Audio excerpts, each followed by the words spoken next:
హైదరాబాద్ మహానగరంలో దొంగలు రెచ్చిపోతున్నారు. Traffic signals కు అమర్చిన బ్యాటరీలను టార్గెట్ గా చేసుకుని వరుసగా దొంగతనాలకు పాల్పడుతున్నారు. గ్రేటర్ లో గత కొద్ది కాలంగా కొన్ని ట్రాఫిక్ సిగ్నల్స్ అకస్మాత్తుగా పనిచేయడం మానేశాయి. అనుమానంతో ట్రాఫిక్ పోలీసులు సిగ్నల్స్ ను పరిశీలించగా బ్యాటరీలు చోరీకి గురైనట్లు గుర్తించారు. బ్యాటరీలు చోరీకి గురవుతుండటంతో సిగ్నల్ వ్యవస్థ మొరాయించి తరచూ రోడ్డు ప్రమాదాలు జరుగుతున్నాయని వాహనదారులు ఆవేదన వ్యక్తం చేస్తున్నారు. దీనిపై మరింత సమాచారాన్ని మా ప్రతినిధి మణికంఠ అందిస్తారు. హైదరాబాద్ లో దొంగలు రెచ్చిపోతున్నారు. రోజు రోజుకి కూడా ట్రాఫిక్ సిగ్నలింగ్ వ్యవస్థలో ప్రధానమైన బ్యాటరీలను టార్గెట్ గా చేసుకుని వరుస దొంగతనాలకి పాల్పడుతున్నారు.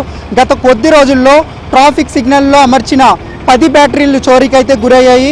ఈ బ్యాటరీ ఒక్కొక్కటి కూడా 10,000 రూపాయల నుంచి 30,000 రూపాయలు ఉంటుందని పోలీస్ అధికారులు కూడా చెబుతున్నారు. ఈ ట్రాఫిక్ సిగ్నలింగ్ వ్యవస్థను ఒక్కసారి పరిశీలిస్తే ఈ సిగ్నలింగ్ వ్యవస్థ అంతా కూడా పగలు సమయంలో సోలార్ ప్లేట్స్ ద్వారా ఈ సిగ్నలింగ్ వ్యవస్థ పనిచేస్తూ ఉంటుంది.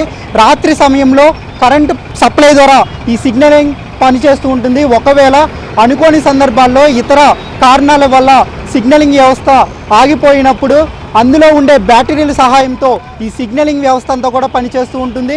అయితే దీన్నే కొంతమంది దొంగలు టార్గెట్గా చేసుకుని ఆ సిగ్నలింగ్ వ్యవస్థలో ఉన్న బ్యాటరీలను అయితే దోచుకుంటూ ఉన్నారు. ప్రతి ఒక్క బ్యాటరీ కూడా విలువ 10,000 రూపాయల నుంచి 30,000 రూపాయలు ఉంటుంది.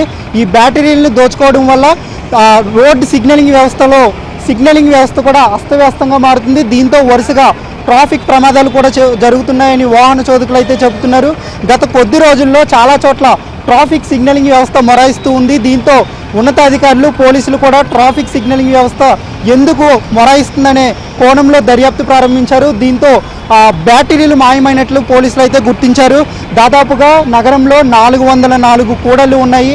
ఈ కూడళ్ళన్నింటిలో కూడా ప్రతి సిగ్నలింగ్ వ్యవస్థలో కూడా ఈ బ్యాటరీలు అనేవి కీలక పాత్ర వహిస్తున్నాయి. ప్రస్తుతం గతంలో కూడా ఇదే తరహాలో దొంగతనాలు చోటు చేసుకున్నాయి. సుమారుగా 50 లక్షల రూపాయలు విలువ చేసే బ్యాటరీలను అయితే దొంగలు అపహరించుకుపోయారు. వాళ్ళని అరెస్ట్ కూడా చేశారు.